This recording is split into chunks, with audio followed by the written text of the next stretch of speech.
4 வருஷம் கல்லூரி படிப்பு முடிக்கும் போதே நான் வந்து முடிவு பண்ணிட்டேன், நம்ம வந்து பிளேஸ்மெண்ட்டில் உட்காரக்கூடாது. நம்ம எல்லாரும் ஐடியில் ஒர்க் பண்ணுறாங்க, நம்ம ஏன் ஐடி கம்பெனி உருவாக்கக்கூடாது? ரோபோட்டிக்ஸ் படிக்கணுன்றப்ப எனக்கு கம்ப்யூட்டர் தெரியும், மெக்கானிக்கல் கற்றுக்கிட்டா நம்ம வந்து ஒரு ரோபோ உருவாக்கிட முடியும். 2008-9 அவர் எங்ககிட்ட சொல்லுவார், ஏன்னு ஒரு விஷயம் ஃபியூச்சரில் வரப்போகுது. ஆனால் அந்த ஜல்லிக்கட்டுங்கிற விஷயம், ஜல்லிக்கட்டை பற்றி மக்கள் பேசுறதுக்கு முன்னாடி, அது ஒரு பெரிய எழுச்சியாக வரதுக்கு முன்னாடியே நாங்கள் அது சம்மந்தமான நிறைய டிஷர்ட்ஸ்லாம் போட்டிருந்தோம்.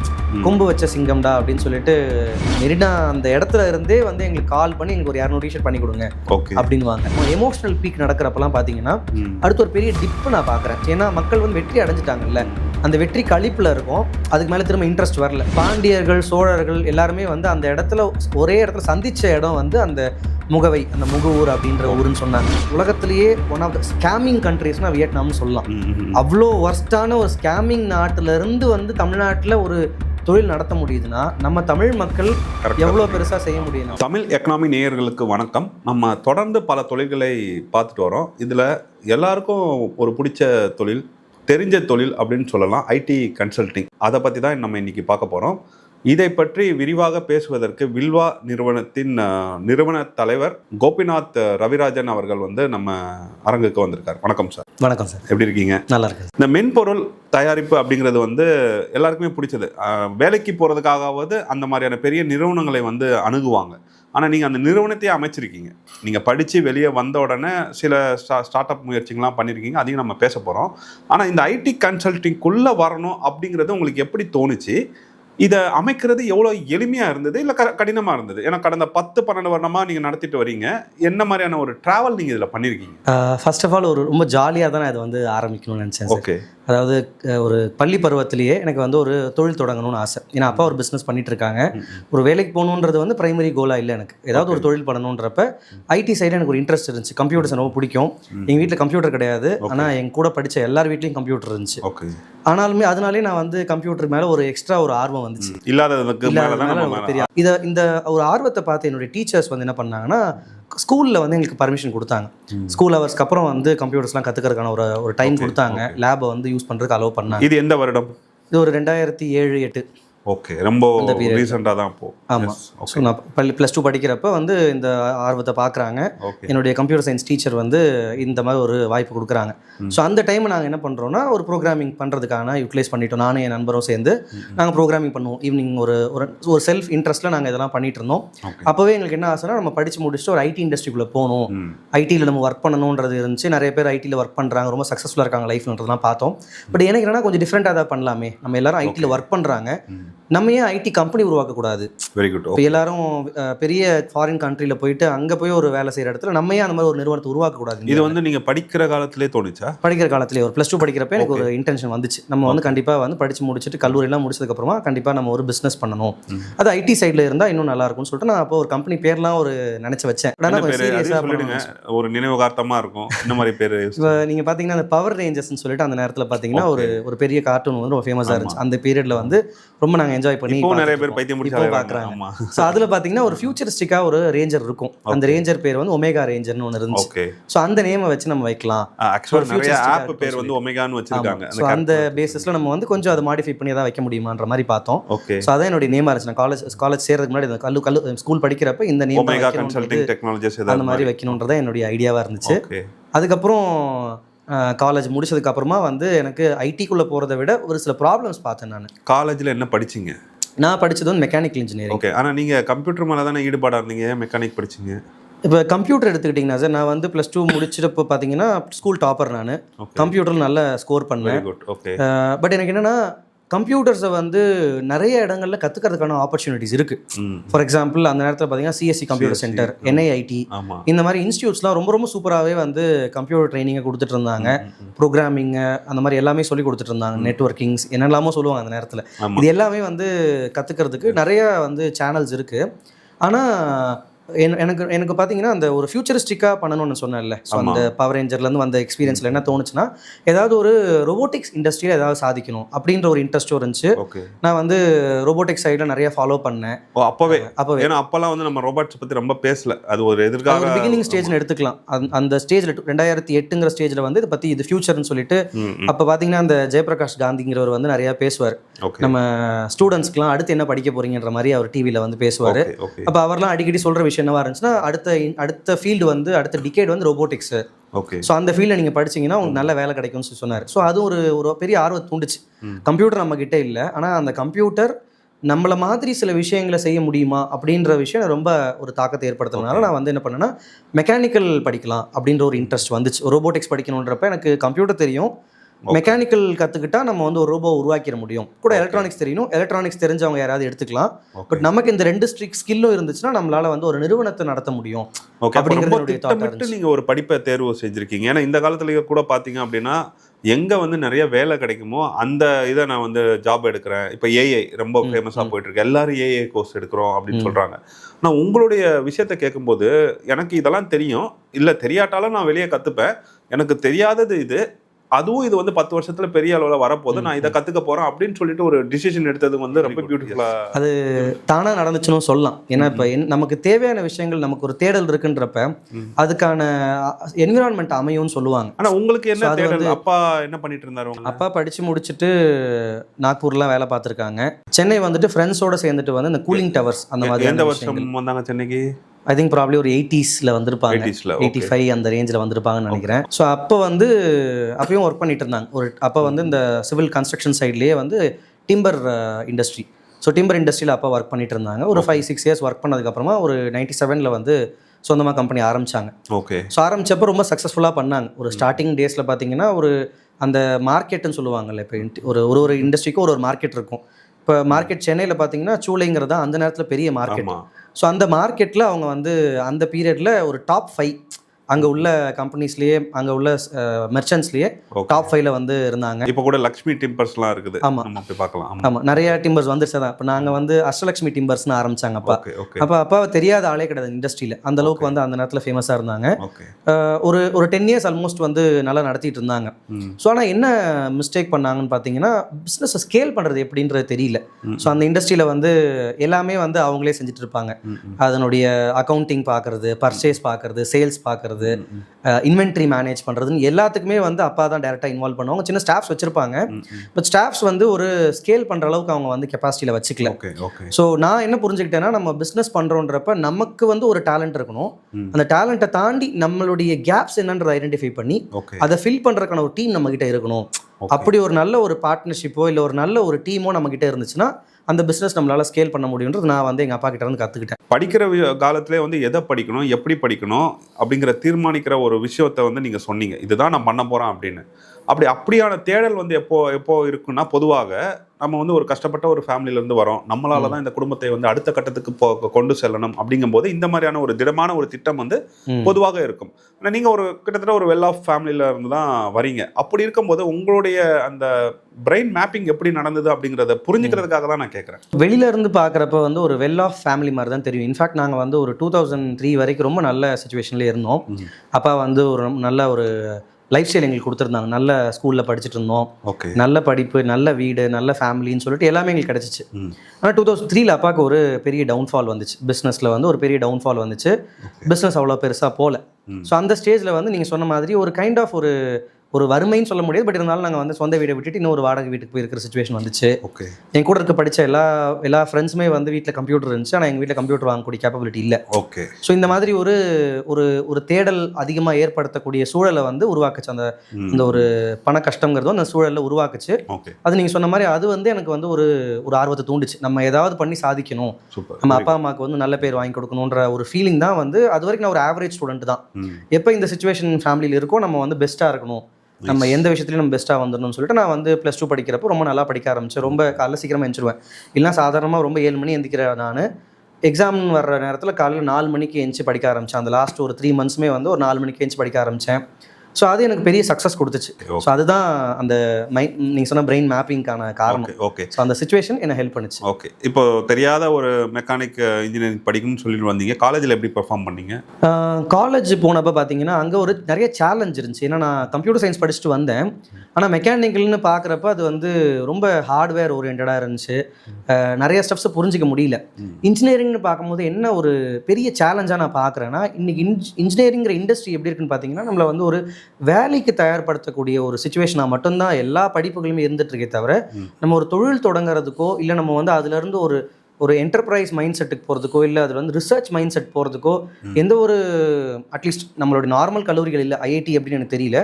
பட் நார்மல் கல்லூரிகளில் வந்து அந்த அளவுக்கு ஒரு ஒரு ஒரு ஊக்கமும் கொடுக்குறதோ இல்லை அந்த சிலபஸுமே கூட வந்து அந்த மாதிரி இல்லைன்றது அந்த என்விரான்மெண்ட் அப்படி இல்லைன்னு சொல்லலாம். ஆமாம், அந்த என்விரான்மெண்ட்டும் அப்போ இல்லை. வந்தீங்கன்னா நல்லா ஸ்கோர் பண்ணுங்க, படிச்சுட்டு போங்க, கிளாஸ் எடுக்க மாட்டோம், நீங்கள் படித்து பாஸ் பண்ணிட்டு போங்கிற மட்டும் தான் இன்டென்ஷனாக இருந்துச்சு. பட் நான் என்ன பண்ணோன்னா, நாங்கள் ஒரு 2-3 ஃப்ரெண்ட்ஸோடு சேர்ந்துக்கிட்டு எங்களுக்கு ஒரு நல்ல மென்டார் கிடைச்சார். எங்களுடைய சார் வந்து ஒரு நல்ல ஆறுமுகம்னு சொல்லிட்டு ஒரு சார். அவர் வந்து எங்களுக்கு நல்ல மென்டாராக இருந்து நீங்கள் ஏதாவது புதுசாக பண்ண ட்ரை பண்ணுங்க, எந்த சப்போர்ட்னாலும் நான் பண்ணுறேன்னு சொல்லிட்டு காலேஜ் ஹவர்ஸ்க்கு அப்புறமா அவர் எங்களோட ஸ்டே பண்ணார். காலேஜ் 3 மணிக்கு முடிஞ்சிட்டோம்னா நாங்கள் 5-6 மணி வரைக்கும் நாங்கள் காலேஜ் படிச்சிங்க. நான் வந்து திருப்பூரூரில் பாலாஜி இன்ஸ்டியூட்னு ஒரு கல்லூரியில் படித்தேன். ஸோ அங்கே வந்து அந்த ஆறுமுகம் சார் வந்து எங்களுக்கு நிறைய கைட் பண்ணார். ஸோ நீங்கள் எந்த விஷயம்னாலும் ட்ரை பண்ணுங்க. அன்றைக்கி ஏஐ பற்றி நிறைய ஐடியா சொல்லுவார். ஏஐங்கிற ஒரு விஷயம் வரப்போகுது. அன்றைக்கே சொன்னார். 2008-9 அவர் எங்ககிட்ட சொல்லுவார், ஏஐன்னு ஒரு விஷயம் ஃபியூச்சரில் வரப்போகுது, இது சம்மந்தமாக நீங்கள் பில்ட் பண்ணுங்கன்னு சொல்லிட்டு சில ஐடியாஸ்லாம் சொன்னார். நாங்கள் அந்த நேரத்தில் 2-3 ப்ராடக்ட்ஸ்லாம் நாங்கள் யோசிச்சிருந்தோம். ஒரு ப்ராடக்ட் பார்த்தீங்கன்னா நாங்கள் இன்ஃபேக்ட் ரொம்ப ஒர்க் பண்ணோம் அந்த ப்ராடக்ட்காக. அது பார்த்தீங்கன்னா நம்மளுடைய டிராஃபிக் மேனேஜ்மெண்ட் சிஸ்டம். ஏஐ மூலமாக நம்ம வந்து டிராஃபிக் எப்படி மேனேஜ் பண்ணுறது. நம்மளுடைய Chennai city traffic, Bangalore city டிராஃபிக்லாம் ரொம்ப ரொம்ப ஒஸ்ட்டாக இருக்கும். சென்னை கூட பரவாயில்ல, பெங்களூர்லாம் நீங்கள் சிட்டி டிராஃபிக்கில் போனீங்கன்னா நீங்கள் வந்து இன்ஜின் ஆஃப் பண்ணிட்டு நீங்கள் வந்து ஒரு 10 நிமிஷம் உட்காரணும், இல்லை 20 நிமிஷம் உட்கார மாதிரி இருக்கும். ஸோ அந்தளவுக்கு ஒரு டிராஃபிக் என்வரன்மெண்ட் இருக்கும். அதை நம்ம எப்படி ஆட்டோமேட் பண்ணுறது டிராஃபிக். இதை வந்து நீங்கள் 2008 பண்ணணும்னு சொல்கிறீங்களா? 2008 நாங்கள் இதுக்கான ஒரு ப்ரோட்டோடைப் ரெடி பண்ணோம். இதுக்கான ஒரு அல்கரிதம் எழுதுறது, இதுக்கான ஒரு கோடிங் எழுதுறது நாங்கள் பண்ணோம். இது நாங்கள் பைத்தான் கோட் வச்சு ஒரு கோடிங் எழுதுறதுக்கான ஒரு சிஸ்டம் நானும் என் ஃப்ரெண்ட்ஸ்லாம் சேர்ந்து நாங்கள் அதை டெவலப் பண்ணோம். ஏன்னா ரொம்ப சர்ப்ரைசிங்காக இருக்குது. அந்த காலத்தில் வந்து ஏஐ பற்றி யாரும் எனக்கு தெரிஞ்சு பேசலை. ஸோ அதை நீங்கள் பேசியிருக்கீங்க, அதை வந்து ஒரு ப்ராஜெக்டாகவே ஒரு ப்ரோட்டோடைப் கொண்டு வந்திருக்கீங்க அப்படிங்கிறது ஒரு சர்ப்ரைசிங் எலிமெண்ட்டாக தான் இருக்குது. அதான் இதுக்கு காரணம் எங்களுடைய ஆறுமுகம் சார் தான். ஏன்னா அவர் வந்து இது மாதிரிலாம் இருக்குது. அவர் வந்து ஆக்சுவலாக எந்த ஐடியா கொடுத்தாருன்னா, இன் டர்ம்ஸ் ஆஃப் ஹெல்த்துக்கு வந்து அவர் வந்து ஒரு கொடுத்தாரு, அவேர்னஸ் கொடுத்தாரு. அதாவது இப்போ நீங்கள் வந்து ஒரு உடம்பு சரியில்லைன்னு சொன்னால் டாக்டர்கிட்ட போகிறீங்க, டாக்டர்கிட்ட போயிட்டு உங்களுடைய சிம்டம்ஸை சொல்கிறீங்க, அந்த சிம்டம்ஸை புரிஞ்சுட்டு டாக்டர் வந்து உங்களுக்கு அட்வைஸ் பண்ணுறாருல. ஆனால் நம்ம நாட்டில் பார்த்தீங்கன்னா இருக்கக்கூடிய பாப்புலேஷனுக்கு வந்து டாக்டர்ஸுடைய நம்பர்ஸ் வந்து மேட்ச் ஆகலை. ஸோ இன்னும் நிறைய நமக்கு டாக்டர்ஸ் தேவைப்படுதுங்கிற சுச்சுவேஷனில் அவர் என்ன சொன்னார்னா, ஒரு ஏஐ டாக்டர், ஒரு கம்ப்யூட்டர் டாக்டர்னு அவர் சொன்னார். அன்றைக்கி ஏங்கிற வார்த்தையை பயன்படுத்தல, ஒரு கம்ப்யூட்டர் டாக்டர்னு ஒன்று உருவாக்கணும். நீங்கள் வந்து அந்த ஒரு கிளினிக் உள்ள போனீங்கன்னா டிராஃபிக்கோட விஷயமும் கம்ப்யூட்டர் தான் சொன்னாரு, ஏஐன்னு பயன்படுத்தல, ஏங்கிற வார்த்தையை நாங்கள் பயன்படுத்தல. அதான் கேட்டேன். ஆனால் அந்த இடத்துல வந்து அது ஒரு அட்வான்ஸ்ட் இன்டெலிஜென்ஸ் அப்படின்றத பேசணும். ஆர்டிஃபிஷியல் இன்டெலிஜென்ஸுங்கிறது ஒரு அட்வான்ஸ்ட் இன்டெலிஜென்ஸ்ங்கிற மாதிரி சொன்னோம். அதுக்கப்புறம் தான் எங்களுக்கு அதை பற்றி படிக்க ஓகே ஆர்டிஃபிஷியல் இன்டெலிஜென்ஸ் ஒன்று வருதுங்கிறதையும் நாங்கள் தெரிஞ்சுக்க ஆரம்பித்தோம். நாங்கள் காலேஜ் ஃபைனல் இயர் படிக்கும் போது நாங்கள் நிறைய ஒரு சிம்போசியம்ஸ்லாம் கண்டக்ட் பண்ணுவாங்க. அதில் ஏஐ சம்மந்தமாக ஒரு பேப்பரே ப்ரெசென்ட் பண்ணேன் அந்த நேரத்தில். அதுக்கப்புறம் லைஃப்பில் என்ன பண்ணணும், ஜாபுக்கு போகணும்னு நினச்சிங்களா, இல்லைனா வேறு எதுனா முயற்சிகள்லாம் எடுத்தீங்க? அதான் அந்த 4 வருஷம் கல்லூரி படிப்பு முடிக்கும் போதே நான் வந்து முடிவு பண்ணிட்டேன், நம்ம வந்து பிளேஸ்மெண்ட்டில் உட்காரக்கூடாது, நம்ம வந்து ஒரு எல்லாரும் செய்யக்கூடிய ஒரு ஜாபில் போய் உட்காந்து நம்ம வந்து இருக்கக்கூடாதுங்கிறது என்னுடைய இன்டென்ஷனாக இருந்துச்சு. அதுக்காக ஜாப் தப்புன்னு சொல்லலை, எனக்கு அது பத்தலைன்னு தோணுச்சு. என்னுடைய ஆம்பிஷன்ஸுக்கும் என்னுடைய கோல்ஸுக்கும் ஒரு ஜாப் பத்தாதுன்ற ஒரு அபிப்பிராயத்தில் நான் இருந்தேன். சில நேரங்கள் அது தவறுன்னு கூட நான் வந்து புரிஞ்சுக்கிறேன். நம்ம வந்து என்ன நினைக்கிறேன்னா, இன்றைக்கி நான் நினைக்கிறேன்னா, நம்ம அட்லீஸ்ட் கண்டிப்பாக ஒரு 2-3 வருஷங்கள் நல்ல ஒரு கம்பெனியில் வேலைக்கு சேரணும். அது ரொம்ப பெரிய கம்பெனியாக இருக்கணும்னு அவசியம் கிடையாது. ஒரு நல்ல முதலாளிகிட்ட வேலை செய்யணும், தொழில் கற்றுக்கிறதுக்காக நம்ம வந்து வேலை செய்யணும். இப்போ நீங்கள் அலிபாபாவுடைய ஃபவுண்டர் சொல்லுவார், பார்த்துருப்பீங்க. அவர் வந்து உங்களுடைய 30-40 வயசு வரைக்கும் நீங்கள் வேலை பாருங்கள், ஒரு நல்ல பாஸ் கிட்ட வேலை பாருங்க, எந்த கம்பெனின்றது முக்கியம் இல்லை, ஒரு நல்ல பாஸ் கிட்ட வேலை பாருங்கன்றதை வந்து அவர் சொல்லியிருப்பாரு. அது எனக்கு இப்போ சரின்னு தோணுது. ஆனால் அந்த நேரத்தில் நான் என்ன நினச்சேன்னா, வேலைக்கு போகிறதுங்கிறதே தவறான விஷயமா நான் வந்து ஒரு நினச்சிக்கிட்டு இருந்தேன். அதனால் என்ன பண்ணேன்னா, வந்து கிட்டத்தட்ட ஒரு 6-7 மாதம் சும்மாவே இருந்தேன். நம்ம வந்து பிளேஸ்மெண்ட் போகக்கூடாது, வேலைக்கு அப்ளை பண்ணக்கூடாதுன்னு சொல்லிட்டு என்னோட ரெஸ்யூம் கூட நான் ப்ரிப்பேர் பண்ணதே கிடையாது அந்த ஸ்டேஜில். அதுக்கப்புறம் நான் வந்து ஒரு 6-7 மந்த்ஸ்க்கு அப்புறமா வந்து என் ஃப்ரெண்ட் ஒருத்தர் மீட். வீட்டில் எப்படி ஒரு ஆதரவு இருந்தது அதுக்கு? நீங்கள் வேலைக்கு போக மாட்டேன், பிஸ்னஸ் தான் பண்ணுவேன் அப்படிங்கும்போது? அது வீட்டில் ஒரு சிக்கலான ஒரு சுச்சுவேஷன் தான். அப்பாவுக்கு வந்து பையன் வந்து ஒரு வேலைக்கு போனான்னு சொன்னால் ஒரு கூடுதலாக ஒரு நிதி சுமையை வந்து சரி பண்ண முடியும் அப்படின்ற ஒரு சுச்சுவேஷன் இருந்துச்சு. ஓகே. பட் அப்பா வந்து ஒரு நல்ல சப்போர்ட்டிங் பர்சன். எதையுமே வந்து வற்புறுத்த மாட்டாங்க, உனக்கு பிடிச்சதை செய்கின்ற ஒரு சப்போர்ட் கொடுப்பாங்க. அம்மாவுமே வந்து டிப்ளமோ படிச்சிருக்காங்க, அம்மா டிப்ளமோ எலக்ட்ரானிக்ஸ் படித்தாங்க. ஸோ அதனால் படிப்பு படிச்சிருக்க, நீ நல்லாவும் படிக்கிற, ஸோ உனக்கு ஏதோ நீ பண்ணுற, நீ வந்து சரியாக தான் பண்ணுவேன்னு சொல்லிட்டு ஒரு சப்போர்ட் பண்ணாங்க.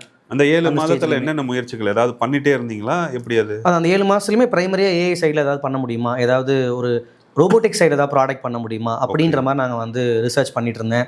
கொஞ்சம் விளையாட்டுத்தனமாக நிறைய ரிசர்ச் பண்ணேன். ஃபார் எக்ஸாம்பிள், எனக்கு ரொம்ப போர் அடிக்கும், அந்த நேரத்தில் என்ன பண்ணுவோம், கிரிக்கெட் ஆடுவோம். அந்த ஸ்டேஜில் கிரிக்கெட் ஆடுவோம்ல, அப்போ எல்லாருமே வந்து வேலைக்கு போயிட்டாங்க, இல்லை வேலை தேடிட்டு இருக்காங்க. அங்கே போயிட்டு கிரவுண்டில் கிரிக்கெட் ஆடுறதுக்கு எனக்கு கிரவுண்டும் இல்லை, ஏரியாவில் இருந்து கிரவுண்டும் பிளாட் போட்டு விற்க ஆரம்பிச்சிட்டாங்க. ஸோ அந்த நேரத்தில் என்ன பண்ணேன்னா, ஒரு பவுலிங் மிஷின் பண்ணலாம் ஒரு bowling மிஷின் பில்ட் பண்ணலாம் நம்மளா. ஸோ அதனால் இருக்கிற மெட்டீரியல்ஸை வச்சு நம்ம ஏதாவது ஒரு bowling மிஷின் பண்ண முடியுமான்னு சொல்லிட்டு நான் என்னுடைய காலேஜில் பண்ண ஒரு மினி கார். காலேஜுடைய ஃபைனல் இயர் ப்ராஜெக்ட் பார்த்தீங்கனாலுமே நாங்கள் வந்து எல்லாருமே வந்து காலேஜில் வந்து ஒரு கம்பெனியில் போயிட்டு வந்து ப்ராஜெக்ட் பண்ணாங்க. நாங்களுமே ஃபோர்டில் போய் நாங்கள் ட்ரை பண்ணோம், ஒரு ப்ராஜெக்ட் பண்ணுறதுக்காக ட்ரை பண்ணோம். பட் எங்களுக்கு சான்ஸ் கிடைக்கல. மற்றவங்களுமே மற்ற கம்பெனிஸ் அசோக் லைலண்ட் அந்த மாதிரியான மெக்கானிக்கல் ரிலேட்டட் கம்பெனிஸில் போயிட்டு ப்ராஜெக்ட் பண்ணுறதுக்கு போனாங்க. நம்ம ஏன் ஓனாக ஏதாவது ப்ராடக்ட் பில்ட் பண்ணக்கூடாதுன்னு சொல்லிட்டு நானும் என் ஃப்ரெண்ட்ஸும் சேர்ந்துட்டு ஒரு கார் பண்ணோம். ஓகே. ஸோ 2012 வந்து காலேஜ் ஃபைனல் இயர் படிக்கிறப்ப பார்த்தீங்கன்னா பவர் வந்து பெருசாக கிடையாது. தமிழ்நாட்டில் வந்து ஒரு பெரிய பவர் கட் இருந்த சுச்சுவேஷன். ஒரு நாளைக்கு 2 மணி நேரம் தான் கரண்ட்டே இருக்கும். எங்களுடைய ஒர்க்கே அந்த 2 மணி நேரம் தான் இருக்கும். அந்த 2 மணி நேரத்துக்குள்ள நாங்கள் பிளான் பண்ணுவோம். இந்த 2 ஹவர்ஸ்க்குள்ள இந்த காரை நாங்கள் எப்படி கன்ஸ்ட்ரக்ட் பண்ணி முடிக்கிறது, இன்னைக்கு எவ்வளோ நேரம், இந்த 2 ஹவர்ஸில் என்னென்ன விஷயங்கள் பண்ண போகிறோம், அசம்பிளி இன்னைக்கு பண்ண போகிறோமா, யார் வெல்டிங் பண்ண போகிறது, இந்த ஒரு பிளானிங்கை நாங்கள் 4 பேர் சேர்ந்து டீமாக நாங்கள் அதை வந்து ஒர்க் பண்ண ஆரம்பித்தோம். ஸோ இது வந்து என்ன ஆச்சுன்னா எங்களுக்கு வந்து ஒரு ஒரு சேலஞ்ச் மாதிரி இருந்துச்சு. ஒரு ஷார்ட் டைமில் நாங்கள் வந்து ஒரு விஷயத்தை அக்கம்ப்ளிஷ் பண்ணணுன்றப்ப எல்லாருமே நாங்கள் அந்த இடத்துல ஒரு சுறுசுறுப்பாக வேலை பார்த்தோம், ஒரு பிளான் நிறையா பண்ண ஆரம்பித்தோம். ஸோ இந்த ஒரு அனுபவம் வந்து எனக்கு அடுத்து பிற்காலத்தில் பிஸ்னஸ்க்கு ரொம்ப ஹெல்ப்ஃபுல்லாக இருந்துச்சு. தமிழ்நாட்டில் வந்து திமுக 2011 ஆட்சியை இழந்ததுக்கு காரணமான அந்த மின்சார பிரச்சனை வந்து உங்களுக்கு ஒரு வாழ்க்கை பாடத்தை கொடுத்துருக்கு அப்படின்னு சொல்லலாம். நிச்சயமா. ஏன்னா அந்த ஒரு பீரியட்ல தான் நாங்கள் வந்து அந்த ஒரு காரை சக்ஸஸ்ஃபுல்லாக பில்ட் பண்ணி ஒரு தனித்துவத்தை உருவாக்க முடிஞ்சு. எல்லாருமே வந்து ஒரு கம்பெனியில் போயிட்டு ப்ராஜெக்ட் பண்ண இடத்துல நம்ம வந்து சொந்தமாக உருவாக்கியிருக்கோம். அதுவும் இவ்வளோ தடங்கள்லையும் இவ்வளோ டஃப்பான சுச்சுவேஷன்ஸ்லையும் நம்மளால ஒரு ப்ராடக்ட்டை பில்ட் பண்ண முடிஞ்சு அப்படின்றது வந்து எங்களோட டீம் கிடைச்ச ஒரு பெரிய பெருமையாக நான் பார்க்குறேன். அந்த bowling மிஷின் ஆனால் அதுக்கப்புறம் டேக் ஆஃப் அந்த bowling மிஷின் நினைச்ச மாதிரி வரல. அந்த சுச்சுவேஷனில் வந்து அதுக்கு அடுத்த ரிசோர்ஸஸ் கிடைக்கல. அதுக்கான ஒரு மோட்டார்ஸ் இந்த என் கல்லூரியிலேருந்து கிடைச்ச அந்த மோட்டார்லாம் வச்சு ட்ரை பண்ணோம். பட் அந்த அளவுக்கு எஃபெக்டிவாக என்னால் அந்த நேரத்தில் பில்ட் பண்ண முடியல, தனியாக பில்ட் பண்ண முடியல.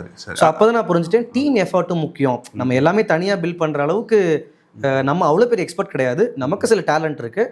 பட் நம்ம டேலண்ட்டை தாண்டி இன்னொரு அந்த கேப் ஃபில் பண்ணுற டேலண்ட் நம்ம கண்டிப்பாக வேணுன்றதை தான் யோசிச்சுட்டு இருந்தேன். அப்புறம் 7 மாதம் கழிச்சு உங்கள் நண்பரை ஏதோ சந்திச்சு? ஆமாம், என்னுடைய கூட படித்த நண்பர் வந்து அவருக்கும் இந்த மாதிரி ஒரு மெக்கானிக்கல் தான் நாங்கள் படித்தனால அவருக்கும் இந்த மாதிரி ஒரு இன்ட்ரெஸ்ட், இந்த மாதிரி bowling மிஷின்லாம் பண்ணிட்டு இருக்கேன்னு சொன்னப்போ நாங்கள் வந்து ஒரு செமினார் நடந்துச்சு சென்னையில். நம்ம ஹிந்து அவங்களுடைய ஒரு செமினார் அது.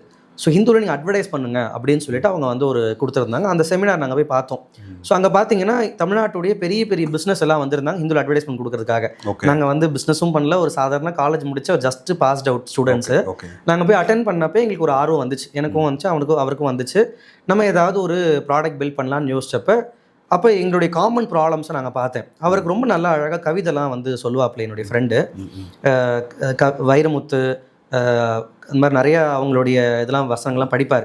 படித்து நல்லா கவிதைகள்லாம் சொல்லுவார். எனக்கும் தமிழ் ரொம்ப பிடிக்கும்ன்றதுனால நாங்கள் என்ன பண்ணோம்னா நம்ம ஏன் வந்து தமிழில் வந்து ஒரு டிஷர்ட் உருவாக்கக்கூடாது, அது ஒரு பிஸ்னஸாக ஏன் பண்ணக்கூடாதுன்னு சொல்லிட்டு ஒரு ஐடியாவை நான் சொன்னேன். ஸோ அப்போ அவருக்கும் அந்த ஐடியா பிடிச்சிருந்துச்சு, எனக்கும் அந்த ஐடியா இருக்குது, நல்லா இருக்கு, நம்ம இதை பண்ணலாம்னு சொல்லிட்டு நிறைய ஐடியாஸ் உடனே சொன்னார். இந்த நேமில் நம்ம வந்து டிஷர்ட் போடலாம், இந்த மாதிரியான கான்செப்ட்ஸ் நம்ம டிஷர்ட் போடலாம்னு சொல்லிட்டு நாங்கள் வந்து ஒரு பிராண்ட் ஆரம்பிக்கலாம்னு அன்றைக்கி நாங்கள் முடிவு பண்ணோம்.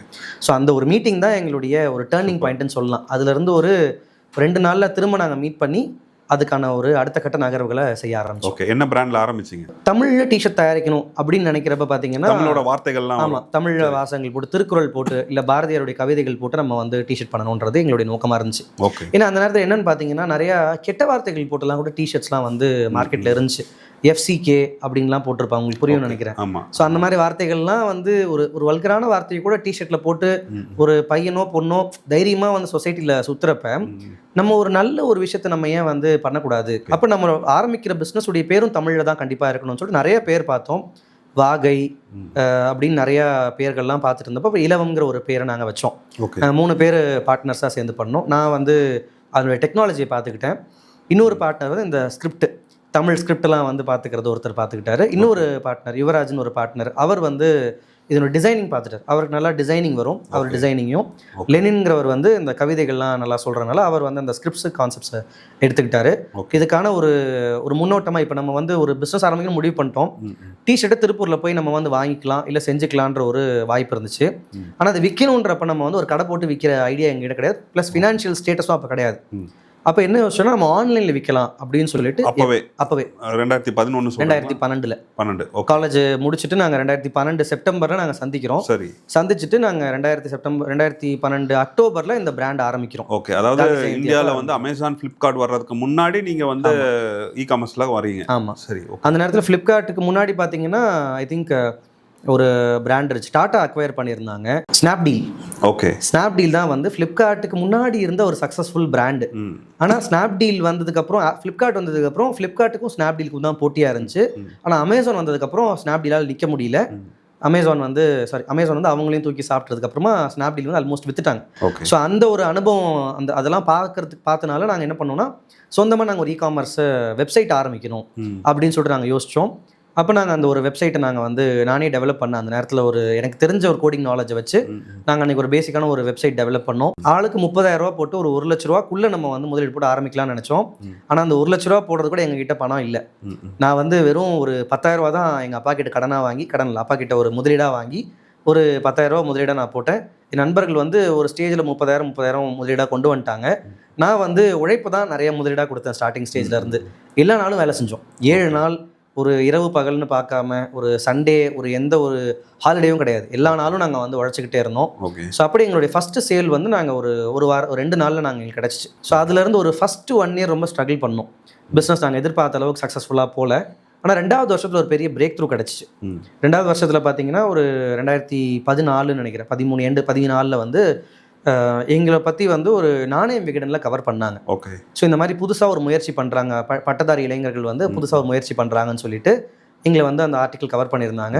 அதை பார்த்துட்டு நிறைய பேர் எங்ககிட்ட வந்து ஆர்டிக்கல் அவங்களே கவர் பண்ணாங்களா இல்லை நீங்கள் பெய்டு ஆர்டிக்கலா? அவங்களாவே பண்ணாங்க. நாங்கள் எங்கேயுமே வந்து தெரியாது அப்படி ஒரு பெய்டு ஆர்டிக்கல்ங்கிற கான்செப்ட் இருக்குன்னு எங்களுக்கு தெரியாது. இப்போதான் தெரியுது, ஓகே நம்ம வந்து காசு கொடுத்து கூட நம்மளால வந்து இன்டர்வியூஸை வாங்க வைக்க முடியும் அப்படிங்கிறதெல்லாம் தெரிஞ்சுக்க முடியும். பட் அவங்களாவே வந்து பார்த்துட்டு வித்தியாசமாக பண்ணுறீங்கன்னு சொல்லிட்டு எங்களை மட்டும் இல்லை, எங்களை மாதிரி எங்களுக்கு அப்புறம் ஆரம்பிச்சு 2-3 பிரான்ச்சையும் கவர் பண்ணாங்க அவங்க. ஓகே. ஸோ அந்த மாதிரி கவர் பண்ணதுக்கப்புறம் வந்து ஹிந்துவில் வந்து இதை பார்த்தாங்க. ஹிந்துவில் பார்த்து இதை வந்து கவர் பண்ணப்போ எங்களுக்கு ரொம்ப பெருமையாக இருந்துச்சு. எங்கே நாங்கள் போயிட்டு ஒரு நாள் ஒரு சாதாரணமாக போயிட்டு ஒரு அட்வர்டைஸிங்கில் உட்காந்து பார்த்துட்டு வந்தோமோ, அதே கம்பெனி வந்து அதே நிறுவனம் வந்து எங்களை வந்து ஆர்டிக்கல் பண்ணுறாங்களேன்னு சொல்லிட்டு எங்களை வந்து ஒரு டாப் ஆஃப் த பேஜில் எங்களுக்கு ஒரு ஆர்டிக்கல் பண்ணி கொடுத்தாங்க. எங்களுடைய டிஷர்ட் பாரதியாருடைய மெல்ல தமிழனி வளரும் அப்படின்ற ஒரு வாசகம் போட்டிருந்தோம் நாங்கள், பாரதியாரோட படம் போட்டு. பாரதியார் மெல்ல தமிழனி சாகும்னு சொன்னதாக ஒரு வாக்கியம் இருந்தது. ஆனால் நம்ம அதை கொஞ்சம் பாசிட்டிவாக சொல்லலாமேன்னு சொல்லிட்டு மெல்ல தமிழனி வளரும்னு ஒரு ஆர்டிக்கல், ஒரு டிசைன் ஒன்று பண்ணி போட்டோம். ஓகே. இந்த டிசைனை வந்து பெருசாக பப்ளிஷ் பண்ணி அவங்க வந்து பண்ணதுக்கப்புறம் எங்களுக்கு ஒரு பெரிய சக்ஸஸ். எங்களுக்கு அந்த ஒரு வாரத்தினுடைய சேல் மட்டும் கிட்டத்தட்ட ஒரு 4-5 லட்ச ரூபா வந்து நாங்கள் சேல் பண்ணியிருப்போம். அது வரைக்கும் வருஷத்துக்கே 5 லட்ச ரூபா பண்ண இடத்துல இருந்து அந்த வாரத்தில் மட்டும் நாங்கள் 5 லட்ச ரூபா சேல்ஸ் பண்ணோம். ஒரு பெரிய பிரேக் த்ரூன்னு சொல்லலாம். அதுலேருந்து கண்டினியூஸாக சக்ஸஸ் தான். அது இன்னும் பண்ணிட்டு இருக்கீங்களா? ஆமாம். அந்த பார்ட்னர்ஷிப்பில் பார்த்தீங்கன்னா எங்களுக்கு வந்து ஒரு 2 வருஷம் வந்து 2-3 வருஷங்கள் அதில் ஒர்க் பண்ணோம். நல்ல சக்ஸஸை பார்த்தாலும் என்ன ஒரு ட்ராபேக்காக இருந்துச்சுன்னா, எங்களுக்கு பே பண்ணிக்க முடியல. ஸோ அதுதான் நாங்கள் வந்து ஒரு பெரிய தவறான வந்து விஷயம். நீங்கள் சொல்கிற மாதிரி நாங்கள் அதை தவற பண்ணோம். அதில் வருமானம் வந்தாலும் எல்லா வருமானத்தையும் எடுத்து நம்ம பிஸ்னஸ்லேயே போட்டோமே தவிர எங்களுக்குன்னு ஒரு சேலரின்னு ஒன்று எடுத்துக்கவே இல்லை. அது வந்து எங்களுக்கு வந்து ஒரு பொருளாதார ரீதியாக பண நெருக்கடியை இன்டர்னலாக உருவாக்குச்சு. ஏன்னா 2 வருஷம் 3 வருஷம் தாக்கு பிடிச்சோம். அதுக்கப்புறம் வீட்டில் வந்து கேட்க ஆரம்பிச்சாங்க. வீட்டில் உள்ள சூழலுக்கு வீட்டுக்கு நீ ஒரு 10,000 ரூபா சம்பாதிச்சு கொடுத்தனா நீ வந்து இருக்கிற சூழல் கேட்டாங்க. இது எனக்கு மட்டும் இல்லை, எல்லாருக்குமே மிச்ச நண்பர்களுக்கும் இருந்துச்சு. அதனால ஒருத்தர் வந்து நான் வேலைக்கு போறேன்னு சொல்லிட்டு இந்த பிசினஸ் தர முடியாதா? அந்த சம்பளத்தை குறைஞ்சபட்ச சம்பளம் கொடுக்குற அளவுக்கு, அதான் அவர் வெளியில கிடைக்கக்கூடிய சம்பளம் அளவுக்கு, ஏன்னா ஐடியில் அவர் போறப்ப வெளியில கொடுக்கக்கூடிய சம்பளம் அளவுக்கு நிறுவனத்திலிருந்து எடுத்தா நம்ம வந்து பெருசா சக்சஸ் பண்ண முடியாது அப்படிங்கிறச்சு. நான் அந்த நேரத்தில் ஒரு சில தொய்வும் இருந்துச்சு. அந்த தொய்வு நேரத்தில் அவருக்கும் அந்த பொருளாதார சூழலுங்கிறப்ப எல்லாராலையும் முடியலன்றப்ப சரி இதுக்கு மேலே நம்ம வந்து சேர்ந்துருந்து நடத்த முடியாதுங்கிறத நாங்கள் புரிஞ்சுக்கிட்டோம். ஏன்னா அதில் ஒரு கருத்து வேறுபாடுகளும் வந்துச்சு. அதனால பேசாமல் நம்ம வந்து அந்த பார்ட்னர்ஷிப்பை முடிச்சுக்கலாம்னு சொல்லிட்டு அந்த பார்ட்னர்ஷிப்பை விலகிட்டு முதல்ல நான் அந்த நிறுவனத்தை எடுத்து நடத்துறதா இருந்துச்சு. அப்புறம் என்னுடைய பொருளாதார சூழலையும் ரொம்ப சிக்கலாக இருந்துச்சு. அதனால நண்பர்கிட்டே கொடுத்துட்டு நான் சாஃப்ட்வேர் லைனில் நான் வந்து ஸ்டார்ட் பண்ணலாம்னு சொல்லிட்டு ஸ்டார்ட் பண்ணேன். அதுக்கப்புறமா நான் வந்து அதே அந்த தொழில் எனக்கு விட மனசு வரல. ஏன்னா அந்த தொழில் எடுத்து நடத்துறேன்னு சொன்னவரும் வந்து உடனே எடுத்து நடத்தலை. நிறைய கஸ்டமர்ஸ் எங்களுக்கு கால் பண்ணிட்டு ஏன் அந்த பிராண்ட் விட்டுட்டீங்க, ஏன் நீங்கள் பண்ணலை அப்படின்ற கேள்வி இருந்துச்சு. நண்பர் வந்து அவருக்கு ஒரு கொஞ்ச நாள் கழிச்சு நடத்தலான்றது அவருடைய ஐடியாவாக இருந்திருக்கு. அவரும் ஒரு பிரேக் எடுத்துக்கணும், அவர் அடுத்த கட்டத்துக்கு படிக்கணுன்ற அவருடைய எண்ணமாக இருந்துச்சு. அவர் வந்து லா படிக்கணும்னு சொல்லிட்டு இன்னைக்கு வந்து சுப்ரீம் கோர்ட்டில் லாயராக இருக்காரு. ஸோ அந்த மாதிரி அவருடைய இன்டென்ஷன் இருந்துச்சு. அதுதான் எங்களுக்கு கருத்து வேறுபாடு. நம்ம தொழிலில் சாதிக்கணும்னு நினைச்சு உள்ள வந்திருக்கோம், நீ திடீர்னு வந்து உன்னுடைய ஆம்பிஷன் வேற இருக்குன்னு சொல்றீங்க. ஆமா, சேர்ந்து வரும்போது தனித்தனியா ஆம்பிஷன்ஸ் இருக்கும், அது தப்பு சொல்ல முடியாது.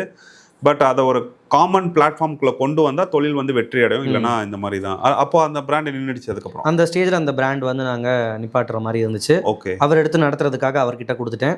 அதுக்கப்புறம் அவரும் லாயர் ஆனதுக்கப்புறமா டோட்டலாக அந்த பிராண்டை அவருடைய நண்பருக்கு, எங்களுடைய காமன் நண்பர்கிட்ட கொடுத்துட்டாரு. சரி. அவர் கொஞ்ச நாட்கள் நடத்தினாரு. அதுக்கப்புறம் அதில் வந்து நடத்த முடியல. கோவிடுக்கு அப்புறம் வந்து பெருசாக நடத்த முடியல. ஓகே. அதனால் அதுவும் அந்த டைமோட அவர் வந்து அதை ஹோல்ட் பண்ணி வச்சுட்டாரு. ஹோல்ட் பண்ணிட்டேன். மேட் இன் தமிழ்நாடுன்னு சொன்ன உடனே மேக் இன் இந்தியாவுக்கு ஒரு அகைன்ஸ்டாக ஒரு விஷயம் தமிழ்நாட்டில் உருவாக்கியிருக்குன்னு சொல்லி மோடியோடைய படத்தை போட்டு, எங்களுடைய டிஷர்ட் படத்தை போட்டு நிறைய நண்பர்களும் கிடைச்சாங்க, நிறைய எதிரிகளும் கிடைச்சாங்க. அந்த நேரத்தில் மேட் இன் தமிழ்நாடுன்னு நம்மளுடைய அடையாளத்தை முன் வைச்சா நமக்கு எதிரி கிடைக்கிறாங்க. எங்களுடைய அந்த மேட் இன் தமிழ்நாடு ட்ரெண்ட் ஆகிட்டு இருக்கிற ஒரு 4வது நாள் தூத்துக்குடியில் ஒரு துப்பாக்கி சூடு சம்பவம் நடந்துச்சு. இந்த வைரலிட்டி டவுன் ஆயிடுச்சு, எங்களுடைய பிஸ்னஸும் டவுன் ஆச்சு. இப்போ போத்தி சரவணா ஸ்டோர்ஸ்லாம் எங்களுடைய டிஷர்ட்ஸ் வந்து எடுத்து பண்ணுறதுக்கு சொன்னாங்க. ஏன்னா அவங்க கேட்டது என்னன்னா ஒரு டிஷர்ட் 200 ரூபாய்க்கு கொடுங்கன்னு கேட்டாங்க. இப்போ நான் போட்டிருக்க டிஷர்ட் வந்து தயாரிப்பு விலையே 900 ரூபா. கோ பேக் மோடி அப்படின்னு சொல்லிட்டு கருப்பு கொடிலாம் காமிச்சாங்க. அப்போ வந்து ஹிந்தி தெரியாது போடான்னு சொல்லிட்டு ஒரு டிஷர்ட் போட்டிருந்தாங்க. ஸோ கிட்டத்தட்ட வந்து ஒரு செகண்டுக்கு ஒரு ஆர்டர் 2 மணி நேரத்தில் சைட் டவுன் ஆயிடுச்சு. அந்த ஒரு நாளுடைய சேல் மட்டும் கிட்டத்தட்ட நாங்கள் ஒரு 4-5 லட்ச ரூபா பண்ணியிருப்போம். அந்த ஒரு வாரத்தினுடைய சேல் மட்டும் ஒரு 20 லட்ச ரூபா நாங்கள் சேல்ஸ் பண்ணியிருப்போம். அந்த ஒரு மாசத்தினுடைய சேல்ஸ் மட்டும் கிட்டத்தட்ட ஒரு 40-50 லட்ச ரூபா நாங்கள் சேல்ஸ் பண்ணியிருப்போம். தமிழ் யாரையும் கைவிடாது அப்படிங்கிறது உண்மையாக இருக்கு.